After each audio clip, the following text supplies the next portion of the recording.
네, 안녕하세요. 저는 설치조각가 최모군입니다. 네, 그래서 저는 주로 금속이나 아크릴 그리고 결합 매체 방식이나 설치라는 형식을 통해서 작업을 진행을 하고 있는데요. 최근 많이 쓰고 있는 매체는 약간 금속과 아크릴 그리고 자연물인 물을 좀 사용을 해서 작업을 많이 진행하고 있습니다. 저는 주로 내면에 일어나는 어떤 존재론적 이야기를 좀 저의 약간 개인적인 생각으로 시작을 해서 작업을 이어나가고 있는데요.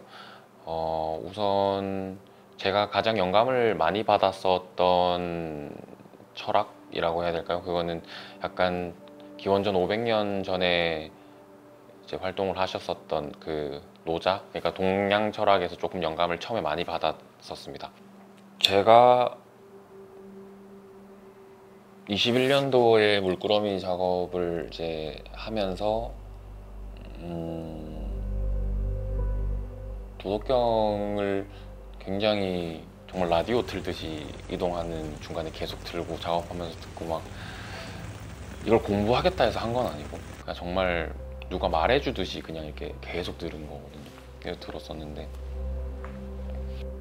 제가 느끼는 무의나 혹은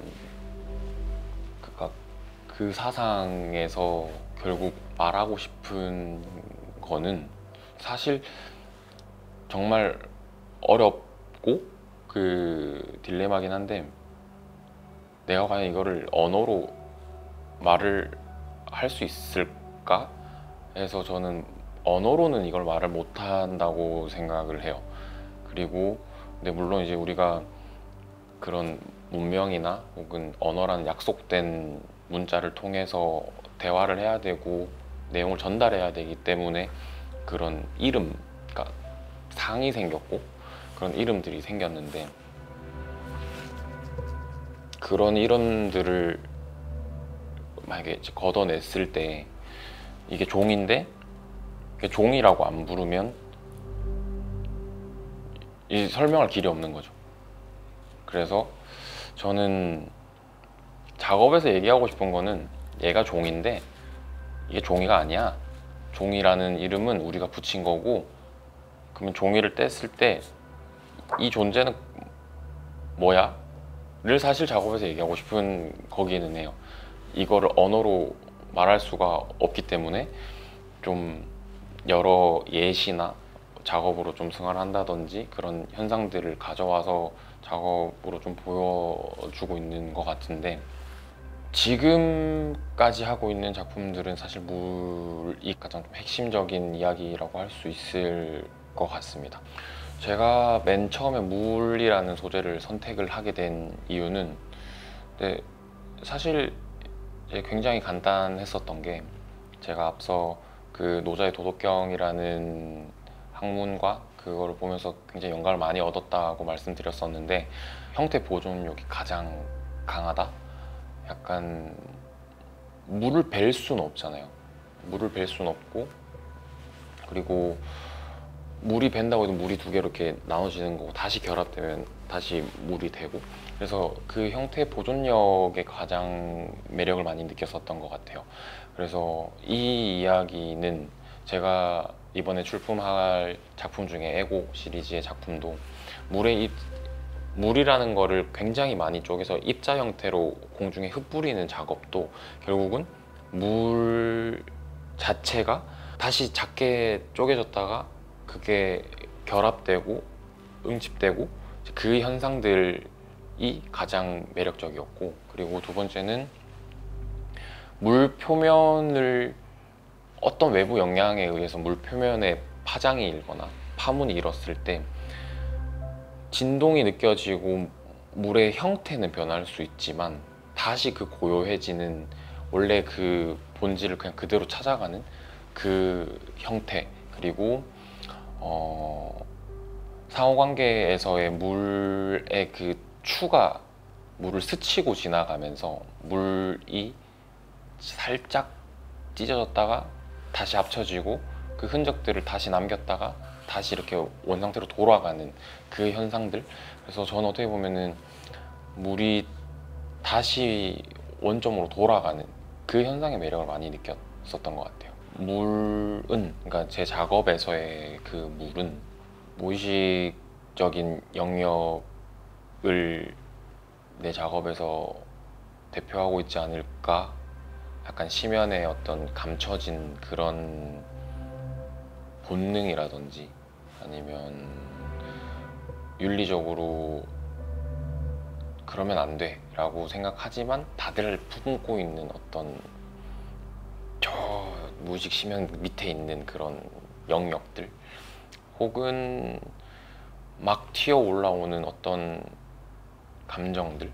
그러니까 사실은 지금 우리가 살고 있는 세계에서 이름을 붙여야 되기 때문에 어떤 감정들이나 본능들이나 이런 이름들을 붙이고 있지만, 사실 제가 쓰고 있는 작업에서의 물은 그 심연 아래 것들인 것 같고, 그리고 에고 작품이나 뭐 상호관계, 그리고 그런 물을 담고 있는 지지체라든지 어떤 플레이트의 역할을 하는 그 장치들은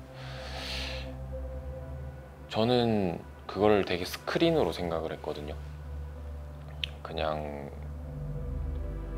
그러니까 표면 같은 거, 그 심연이 있고, 그러니까 무의식과 의식의 경계 지점 정도가 제가 생각한 아크릴 큐브라든지 어떤 그런 스크린의 역할을 하고 있지 않을까 하는 생각을 해봤었어요. 그러니까 내가 에고 작품으로 예를 들면 분출되는 어떤 그 본능이라든지 정의할 수 없는 어떤 그 무엇인가가 막 터져 나왔을 때 투명한 아크릴 벽을 만나서 다시 거기 닿아서 밖으로 나오지는 못하지만 다시 그 무의식의 세계로 흘러 들어가는 그런 순환 구조를 띠고 있다고 저는 생각을 하는데, 그래서 에고 작품에서의 아크릴 큐브 박스는 저한테는 스크린이면서 의식의 단계로 올라오는 그 막 같은 거, 근데 볼 수는 있는 그런 느낌으로 이 작업을 하고 있습니다. 그러면서 그 에고 작품은 사실은 그렇게 만들어야지 하고 만들어진 작품은 아니에요. 저도 좀 그 작업과 함께 지금 이제 1년째 그 작업과 함께 같이 다니고 있는데, 항상 보면서 느끼면 너무 저 같은 거예요. 그냥 그 작품을 봤을 때 의도하고 만들지는 않았는데 그냥 그 자체가 너무 저랑 닮아 있는 거예요. 저렇게 정제돼 있는 사각형의 모습, 그리고 약간 한치 오차 없이 저거를 틈에 끼워 넣으려고 하는 그런, 어떻게 보면 조금 결벽스러운 그런 모습들, 그리고 살짝 그러면서도 사람한테 고통받고 그렇게 나라는 존재를 많은 외부 요인들이 이렇게 스치고 상처를 내면서 이렇게 지나가면서 물 표면이 이렇게 됐다 다시 이렇게 원본으로 돌아가는 게, 사람으로 굳이 비유하면 상처가 났다 다시 아무는 현상일 수도 있을 거고, 그리고 뭐 누군가는 피어싱을 하려면은 살을 뚫어야 피어싱을 할 수 있다라고 얘기했던 것처럼, 그러니까 이게 내가 성장해 가는 일련의 과정이지 않을까 하는 생각도 들지만, 어쨌든 그 에고 작품을 보면서 정제돼 있고 딱딱 떨어지고, 그리고 멀리서 그 작품이 안에서 분출되는 미스트를 조명까지 맞추고 딱 봤는데 겉표면은 온화하고 그냥 사람들이랑 잘 어울리고 하는데 내 내면에서는 저렇게 휘몰아치고 있는 저 작품이 그냥 나지 않을까? 약간 그런 거를 많이 느꼈었던 것 같습니다. 그러니까 분별을 짓는, 그냥 분별이라는 게 좋고 나쁨을 결정짓고 그거를 생각하고 그 현상들에 제가 되게 초점을 많이 맞췄었는데요. 그러니까 과거에 제가 이렇게 지금 작업을 진행을 하게 된 이유가 상당히 스스로 좀 고통스러웠던 사건이나 계기, 그런 것들을 통해서 지금의 작업까지 이어지게 되었는데요. 제가 생각했을 때 나를 가장 힘들게 하는 건 나 스스로 분별 짓는 되게 허상인 그 마음이지 않을까 라는 거에서 시작을 했습니다. 여기서 놀다가 가. 그게 생주이멸이었거든요. 생겨났다가 머물렀고 변하다가 그리고 이내 사라지는.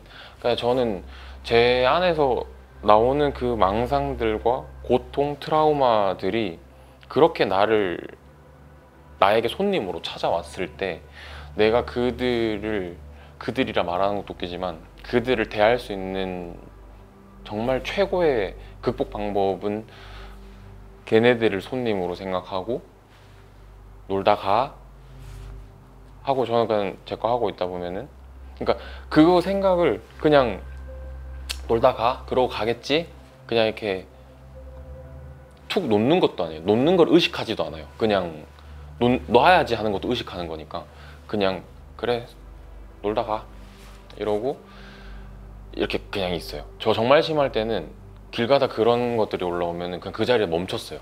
그냥 멈춰서 진짜 아무것도 안 했어요. 이렇게. 근데 그 과정이 아마 명상이 될 수도 있을 거예요. 좀 가만히 있었거든요. 그래서 저는 과부자 틀고 명상을 한 번 해봤어요. 왜냐면 일상에서 저 정말 많이 멈추거든요. 그냥 가만히 이렇게 있거든요. 그래서 누군가 얘기를 할 때도 잠깐 시간을 좀 줄래 나한테? 하고 저 그냥 가만히 있거든요. 그렇게 나를 좀 극복하거나 좀 지키는 방법들을 스스로 알아가는 중인 것 같고, 제가 작업을 처음 해야겠다라고 이제 생각을 했었던 거는 아버지의 영향이 조금 크기는 해요. 아버지의 영향이 조금 큰데 사실은 이상하죠. 아버지는 원래 문학가가 되시고 싶으셨고 글을 쓰고 싶으셨는데 이제 저희 아버지 어머니 세대에서 어쨌든 이 산업이 늘어나면서 벌이를 해야 됐었고, 그러면서 아버지도 자연스럽게 꿈을 살짝 이제 뒤로 하시고 그렇게 생업을 선택을 하셨었는데, 그러면서도 아버지도 작가셨던 거죠. 내면에 자기가 그렇게 눌러놨었던 거를 분출하는 그거를 결국은 책을 보고 시를 쓰시더라고요. 그래서 지금 시인으로 등단을 하셔서 시집도 내고 그렇게 활동을 하고 계시는데, 아버지랑 어렸을 때부터 이 이야기를 정말 많이 했었던 것 같아요.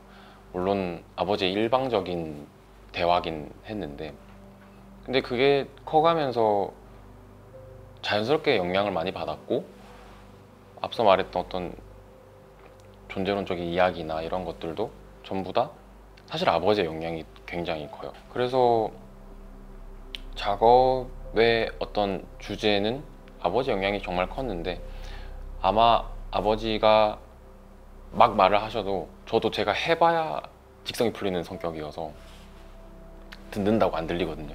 그러면은 내가 관심을 갖고 이걸 했을 때 이제 아버지 얘기가 들리기 시작하는 거예요.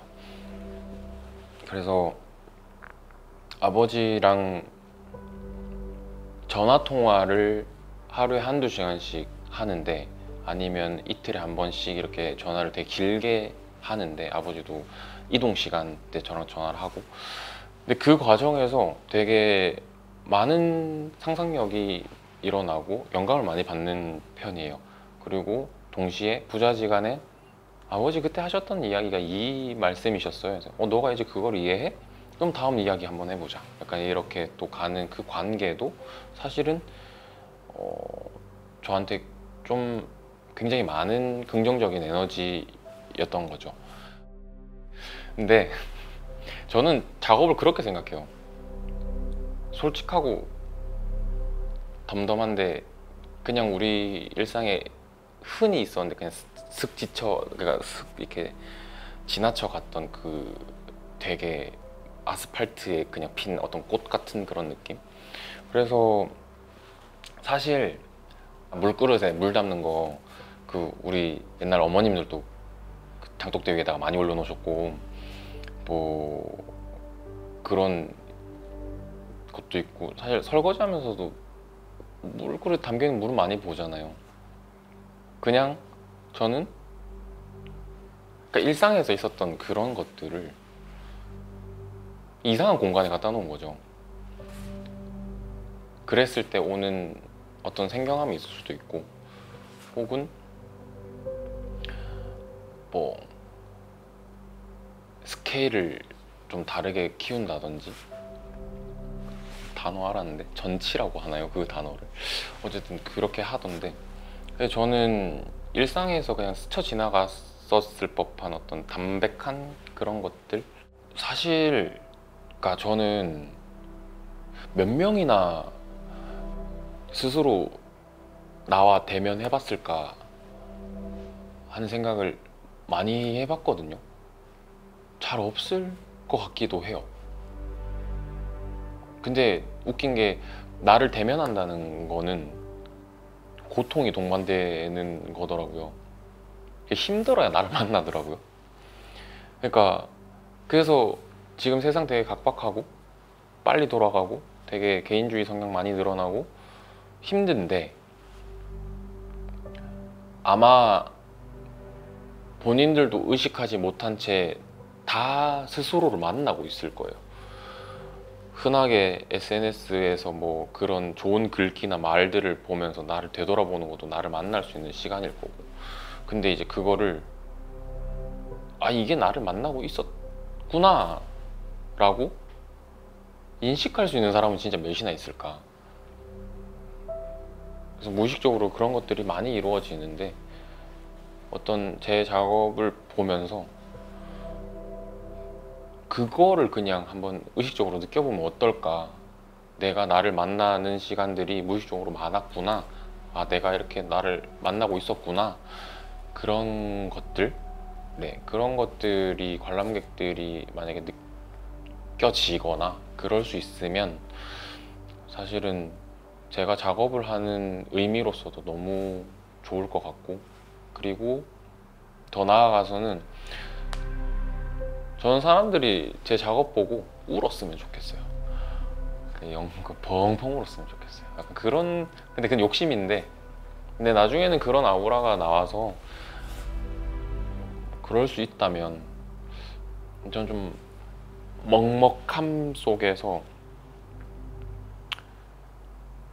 그냥 이렇게 적막해지는, 공연이 끝나고 박수를 바로 안 치고 적막한 시간들이 있잖아요. 제 작업을 보고 그 적막한 그 시간이 길어지고 나중에 박수를 치는 그 타임을 제 작업을 보고 느꼈으면 좋겠습니다.